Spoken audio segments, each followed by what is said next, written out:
जय माता जी। बोलो साचे दरबार की जय हो। हमारे यूट्यूब फैमिली का अवधि बहन उमा त्रिपाठी अपने चैनल पे स्वागत करती हैं। आइए आप सब लोग माता जी का कीर्तन सुनिए। अब हम आप लोग के लिए वीडियो बना रहे हैं और आप लोग कीर्तन सुनिएगा। और आप लोग को अच्छा लगेगा तो कमेंट में ज़रूर से बताना कि ये कीर्तन आप लोग को कैसा लगा। मैया मोहरे भवन बड़ी भीड़, भवन कैसे लीपऊ माँ। मैया तुहरे भवन बड़ी भीड़, भवन कैसे लीपऊ माँ। तुहरे दुआरे मैया मलिया के बेटा, मलिया के बेटा हो। मैया हर वक्त दिन रात भवन कैसे लीपउआ।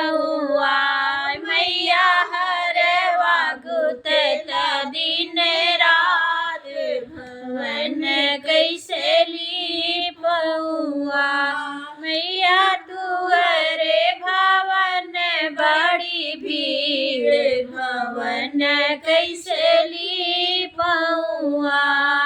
तुहरे दुआरे मैया कहरा के बेटा, कहरा के बेटा हो।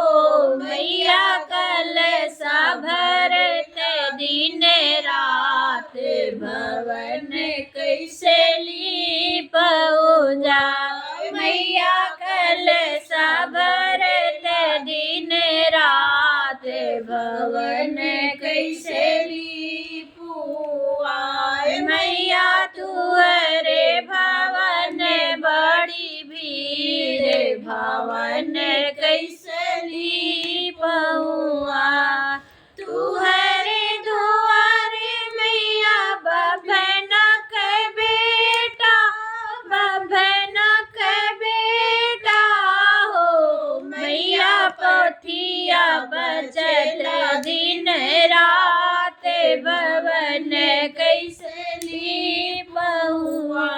मैया पोथिया बढ़त दिन रात भवन कैसे लीपुआ। मैया तुहरे भवन बड़ी भीड़, भवन कैसे लीपउआ। तुहन दुख सब ठाड़े दुआरिया, ठाड़े दुआरिया हो। मैया सचरा बसारे दिन रात भवन कैसे लीपउआ। मैया अचरा पसारे दिन रात भवन कैसे लीपउआ। मैया तुहरे भवन बड़ी भीड़, भवन कैसे लीपउआ। जय माता जी। आप लोग को अच्छा लगेगा तो कमेंट द्वारा जरूर बताना कि माता रानी का कीर्तन कैसा लगा। जय माता जी।